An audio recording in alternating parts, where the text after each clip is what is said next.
Nah, setelah data diperoleh, diprocessing, nah tujuan Anda untuk di subsurface-nya Anda coba menjelaskan di bawah permukaan. Ilustrasi gambar yang kiri itu berkaitan dengan peta geologi, kemudian datanya Anda dapat seperti ini nih, benar nggak ya? Terus kemudian Anda coba rekonstruksi ke penampang geologi, misalkan ada sumber batuan beku, bagaimana genesanya kalau misalkan batuannya bukan batuan beku, piroklastik, itu seperti apa harusnya dimensinya, geometrinya, kemudian kalau batuannya sedimen, bagaimana kalau batuannya metamorf, itu seperti apa. Nah, jadi itu nanti Anda akan coba analisis itu. Nah, selanjutnya ini mungkin daerah yang lain, tapi Anda bisa sandingkan. Ini adalah dokumentasi saya waktu misalkan kerjasama sama orang, tapi tidak langsung di satu laboratorium. Jadi kan sekarang udah bisa pakai Zoom misalkan.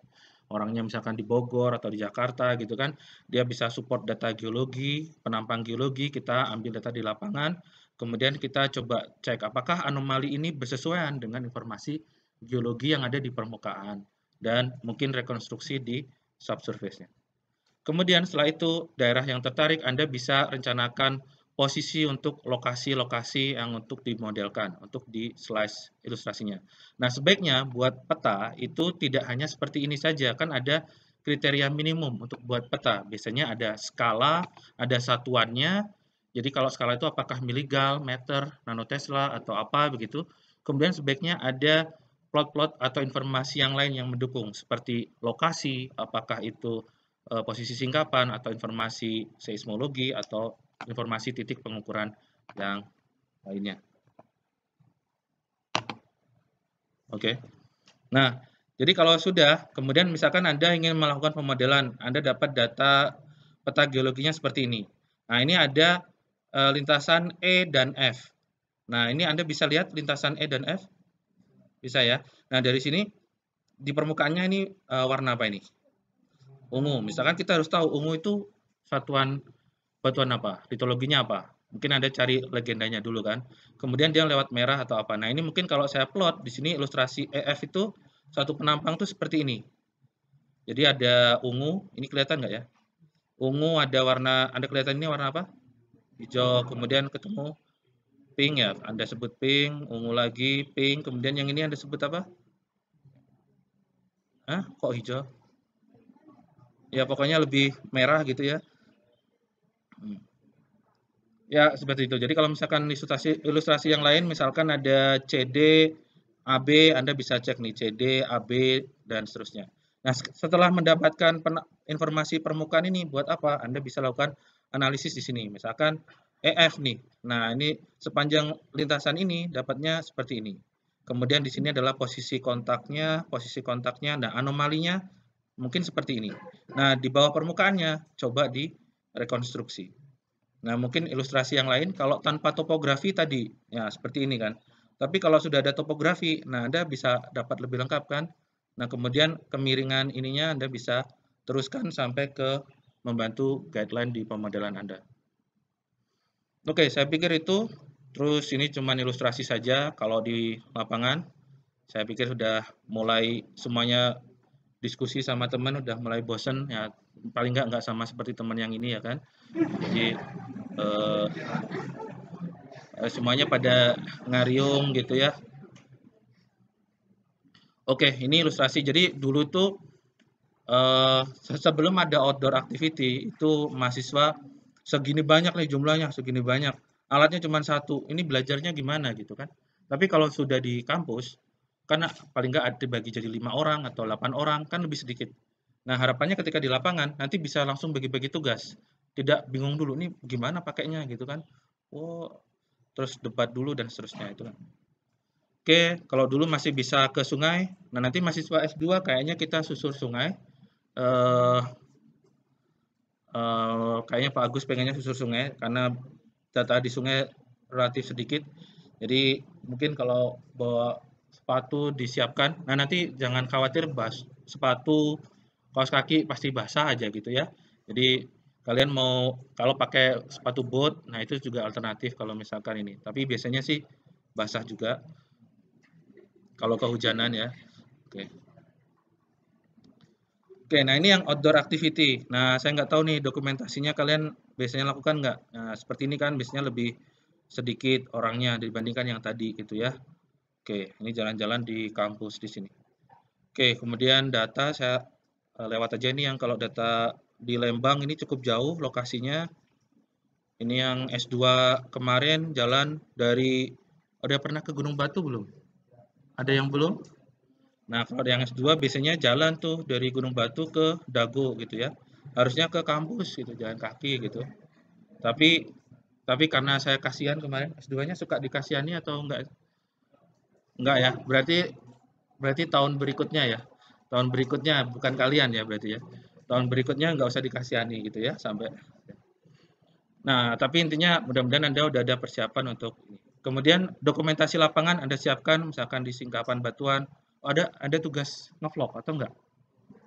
Enggak ya. Ya, pokoknya kalau Anda bikin dokumentasi, bagi-bagi tugas, safety-nya dijaga, jangan sampai foto-foto di tengah jalan kan nanti ada truk atau bus gitu ya. Jadi hati-hati.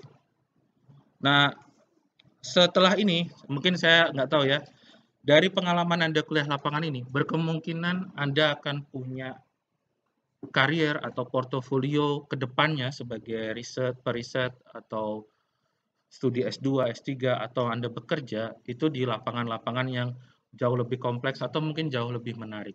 Nah, mungkin ini beberapa ilustrasi yang dari versi saya, mungkin nggak bagus juga, tapi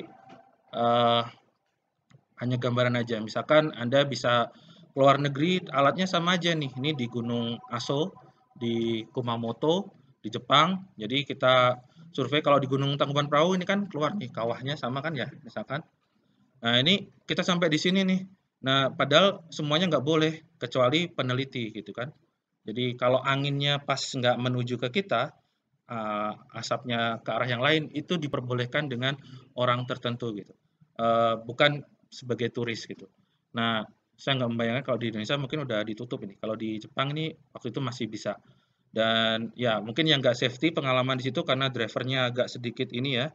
Jadi kita dibawa ke mulut kawahnya. Jadi kita agak deg-degan juga nih pada saat itu. Terus ini ada lokasi pengukuran misalkan ada yang tahu nih di mana? Di Jakarta, di perkotaan bisa, Anda di persawahan juga bisa, terus kemudian di sekitar Blok Rokan atau di Perminyakan. Ini di Tanjung kalau nggak salah, di Kalimantan. Kemudian ada di tempat yang nggak ada pohonnya sama sekali gitu ya. Ya, seperti ini. Kemudian di sana ada lautan. Kemudian ada yang jalannya masih apa namanya daerah Dajjal. Jadi jadi kita di sana mungkin pakai mobilnya kalau nggak dorong mobil mungkin belum ke lapangan gitu ya, berlumpur dan sebagainya. Terus kemudian ini di daerah Blok Rokan. Nah, mungkin beberapa waktu lagi saya ke sana lagi. Oke, itu ada pertanyaan? Atau kalau dari saya udah cukup karena selebihnya teori dasar. Nggak usah kan ya? Kan udah kenyang ya? Oke, kalau nggak ada pertanyaan, kita cukupkan pertemuan kita sekarang. Kurang lebih mohon maaf, mudah-mudahan yang disampaikan bermanfaat. Selamat sore, selamat siang. Assalamualaikum warahmatullahi wabarakatuh.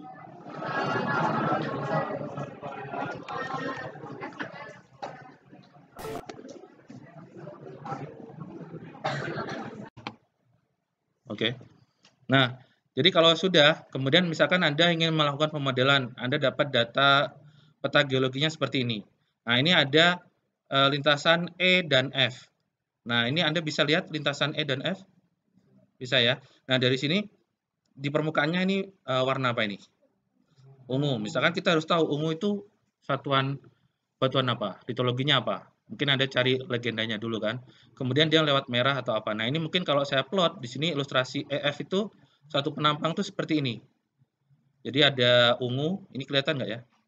Ungu ada warna, Anda kelihatan ini warna apa?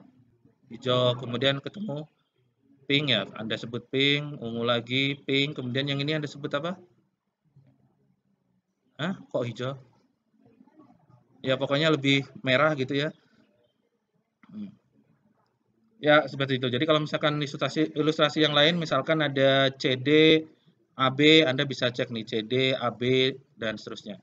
Nah, setelah mendapatkan informasi permukaan ini, buat apa? Anda bisa lakukan analisis di sini. Misalkan EF nih. Nah, ini sepanjang lintasan ini dapatnya seperti ini. Kemudian di sini adalah posisi kontaknya. Nah, anomalinya mungkin seperti ini. Nah, di bawah permukaannya coba direkonstruksi. Nah, mungkin ilustrasi yang lain kalau tanpa topografi tadi, ya seperti ini kan. Tapi kalau sudah ada topografi, nah Anda bisa dapat lebih lengkap kan. Nah, kemudian kemiringan ininya Anda bisa teruskan sampai ke membantu guideline di pemodelan Anda. Oke, saya pikir itu. Terus ini cuma ilustrasi saja. Nah, mungkin ilustrasi yang lain kalau tanpa topografi tadi, ya seperti ini kan. Tapi kalau sudah ada topografi, nah Anda bisa dapat lebih lengkap kan. Nah, kemudian kemiringan ininya Anda bisa teruskan sampai ke membantu guideline di pemodelan Anda.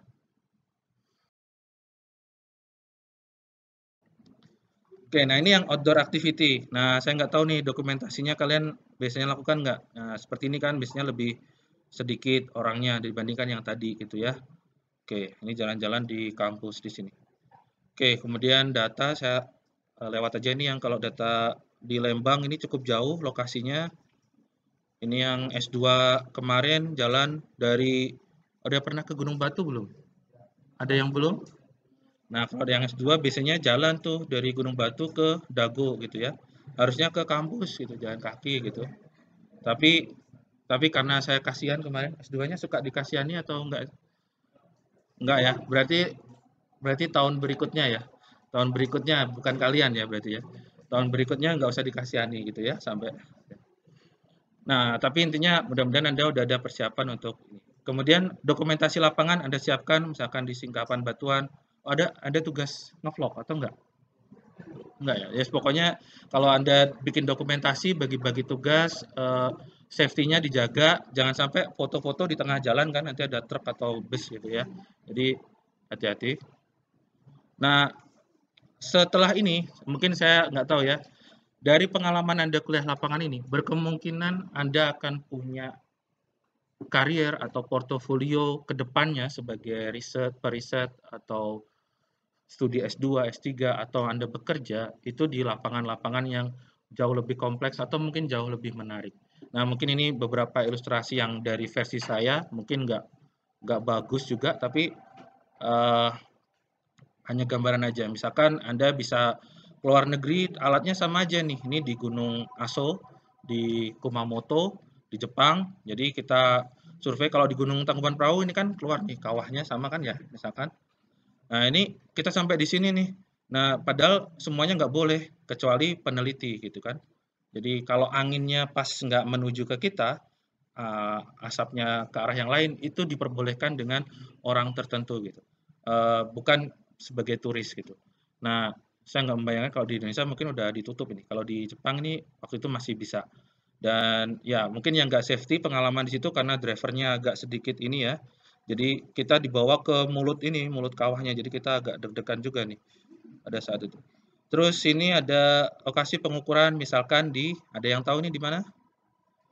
Di Jakarta, di perkotaan bisa, Anda di persawahan juga bisa, terus kemudian di sekitar Blok Rokan atau di Perminyakan. Ini